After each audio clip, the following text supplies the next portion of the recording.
everyone. I'm so glad that you're here today for our first episode on our podcast. And Archana is a mom of three. She's a business owner and has a heart for honoring God in everything she does. She's built her business while staying grounded in her faith, and she's here to share her story and the challenges that she's faced and how trusting God has shaped her journey. Let's jump right in. Archana, welcome. What does the Proverbs 31 woman mean to you personally? For me, Proverbs 31 woman means a woman who is building a Christ-centered home and business at the same time. Mm-hmm. Someone who is passionate about everything she does. All of us have different levels of energy, but I believe as Christian women, God has given a certain gift to women that they are like the glue that holds everything together.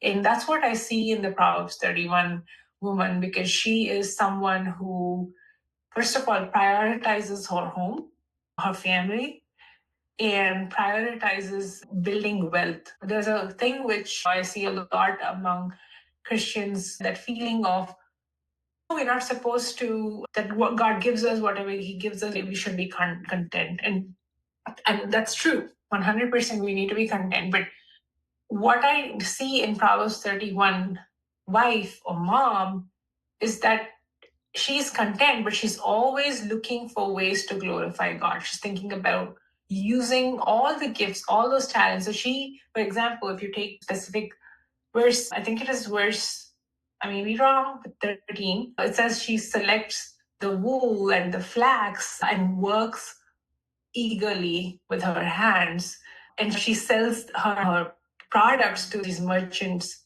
and all the while she's getting up. So she's really like this, she's an entrepreneur, right? Now, what does this look like for stay-at-home moms who may not actually be working in a business? I don't mean to say that they're not Proverbs 31 mom. It's just that you're just using your gifts and talents however God has called you. It could be that you want to sell some things. It could be that you're going and serving at the church. It could just be that you are serving at your own home. It can mean many things, but personally for me, it has been that I use my talents and abilities, which go back to the days where I was not a mom and I was working in corporate America, adulthood, when I was earning an income. It was always through using my analytical abilities. I love math. I love to analyze things, and that's where my gift is. Now I feel like God gave me those skills and talents for a reason. And I use that in growing my family. So when I say wealth, it's not like you are aiming to be a millionaire or a billionaire. It's just that you are using whatever God's given you, which the Lord talks about the talents. Like the man who gets this one talent, what does he do? What does this guy who gets 5 talents, what does he do? So it's really using whatever God has given us in every way possible to grow that. That's, to me, wealth building. I think that's my calling here, to educate women that we can approach motherhood, marriage, and entrepreneurship through biblical wisdom. Mm-hmm. Yeah, that is so true. And do you ever struggle to balance? Have you found, solutions, or are you still searching for solutions? What does it look like to really balance as a Proverbs 31 mom that plays so many roles, being wife, mom, and entrepreneur? Is there a story about your struggle with that in the past and how you overcame it? Or are you still struggling? Yes, I would say that it's a constant, I wouldn't say struggle, but it's that it's a thing where every season of life is different. God is constantly growing us. When I first became a mom, I would say the biggest need for me at that point was being able to get some sleep, right? That was like the basic thing that I needed.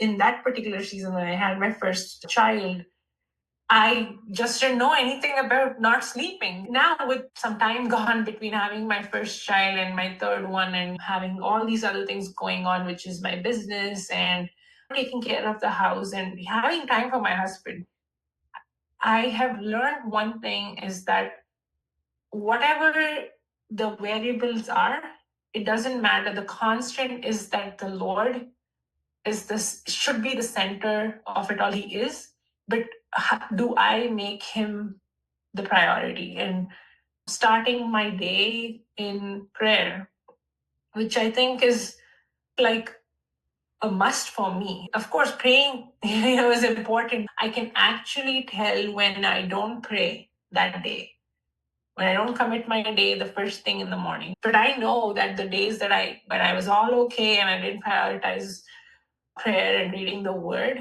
I can tell that my day was off. So I would say those morning routines of, I would say like sacred hour routines, which was its personal devotional time, is what kind of keeps me grounded. I've also recently started doing a little bit of more proactive planning, where I'm planning for the week on Sunday and I'm planning for the month at the end of a month for the next month and for the year, so that for the next year. And I'll go more into details at some point or even now, but it's just that just getting those things and submitting it to the Lord is what is important. So again, you'll be thrown something or there's some wrench will come your way and you just have to depend on the Lord. Not you may pray more because now you're like at that point where you're suffering.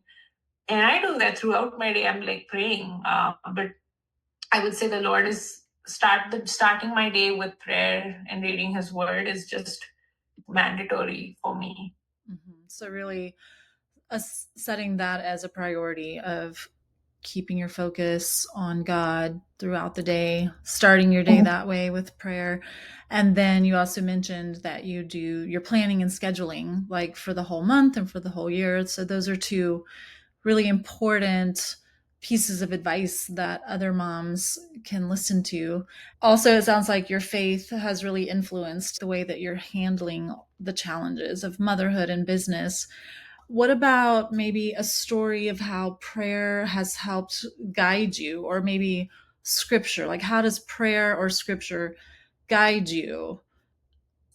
Yes, there's many stories, but this is something that I can really share about my business in the Amazon world. I sell Amazon products as some of it's just the type of thing which a lot of people don't talk about. Selling online is hard. One of the things that I have experienced in my 7 or 8 years of selling on Amazon is that you are at Amazon's mercy. Now, I trust the Lord. I know He's over everything, but the way it works in the real world, where you're put through this situation where a customer calls, like today, that's what happened. I had a customer calling saying that they consumed a product or their pet did and they died. Extreme, right?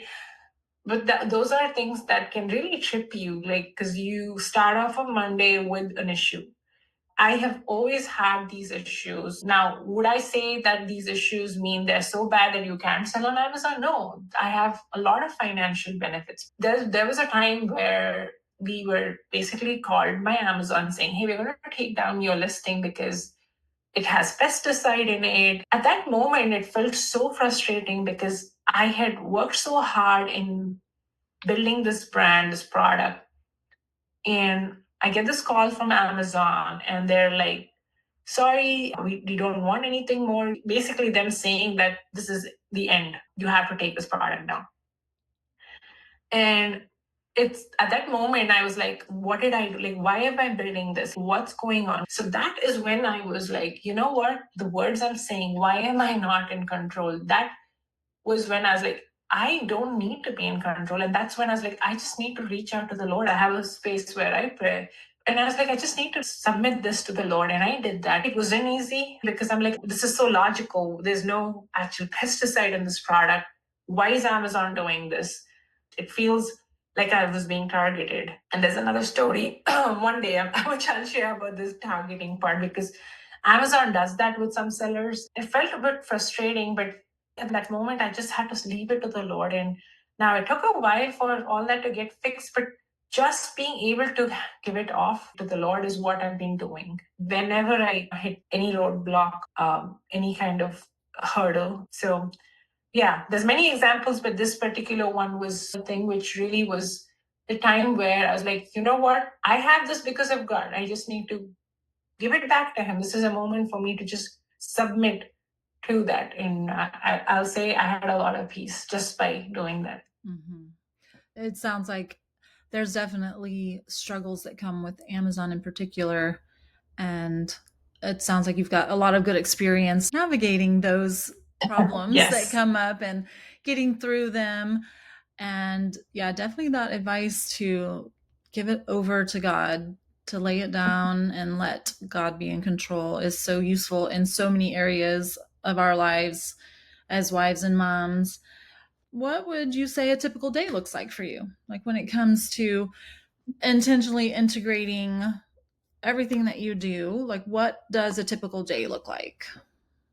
Yes. So typical day is waking up, first of all, to do my devotion and then getting the kids off to school. We wake up pretty early.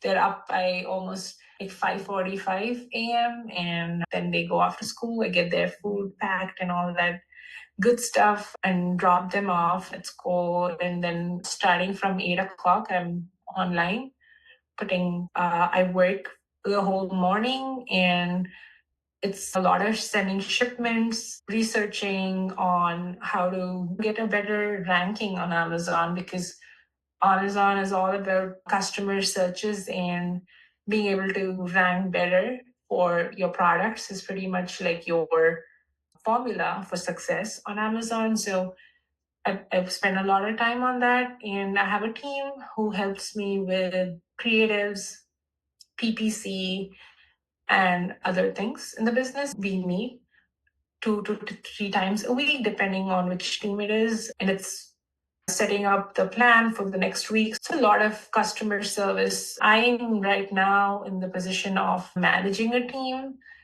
and we've grown in all this time, and then spending time picking up the kids. And once I pick up my kids, I'm with them. I'm present because I really want to be this. We have dinner time. It's pretty sacred for me. I love to sit down with the kids too, just not do devices or anything. I also try my best to get things like scheduled ahead. Just something I wanted to mention is it's very hard to not be involved 24/7 in the Amazon space, because Amazon is running all the time, right? People are buying 24/7, 365 days of the year. On Sunday is what I do, or even like Friday, I try to schedule ahead so that, and when I say schedule, it's like these predictable things like sending purchase orders and creating some documents like reports that are needed that I schedule ahead. So that's what I do on it. My day to day is more like reacting to like issues, not necessarily things that can be planned. So get things out at least a week before so that I don't have to spend time on it every day. That's awesome. So to wrap up, you have a Facebook group called Proverbs 31 Mom. And can you explain like what your vision is for that Facebook group? Yeah, so I want to remind everyone that Proverbs 31 woman wasn't perfect, right? She was faithful. So this group that I put together is for all of us. We are here, all of us with different backgrounds, trying to connect with each other, support each other in using those gifts and skills that God has given each of us while we are prioritizing our families. That's what Proverbs 31 Facebook group is all about. My goal eventually with this group would be that we break into certain like subgroups. If someone's wanting to just do online sales, somebody is more specialized in digital products, somebody is specialized, so we can do all of that. So if you're selling products, physical products, digital products, this is the kind of group that we're all about. And one more thing I think I was going to say is that we want to have more discussion on biblical principles for business decision making, because I had a lot of that when I was starting this business on my own. I never really had a Christian female or woman who is a business owner who could help me with some of these. How do I set up my core values? I would love to have a lot of discussion on biblical principles. So we'll be doing that there in the group, also on the podcast. We'll also share our testimonials as God is working through. And you can always go back there and post how God is working in your life. We want to also share morning scripture verses. And that's something we want to do as a group. We can also do weekly. So one of the things I want to do is weekly prayer partnerships. So we can all get together and pray. It could be a prayer post or whatever, but that's what we want to do. And eventually maybe Bible studies. All these are great goals. And my goal and my prayer is that the Lord is going to drive all these efforts, eventually having mentors and all that. But really, this is a place to do resource sharing for business tools and family management. So if you guys, there's the link that we can provide in this podcast. I don't know if there is a way of doing that. We'll put the link below in the description for the Proverbs 31 Mom Facebook group. And I'm super excited about being a part of that also as a mom, wife, and entrepreneur myself. And so I think that's going to be so valuable for everyone. And we really hope to see you over there participating in the conversations, contributing your testimony, any tools or knowledge you want to share. And it'll just be a place for us to all come together. Thank you very much, Archana, for this conversation. And I'm looking forward to the next one. Sounds good. Thanks, Right. Nikki. Okay, bye.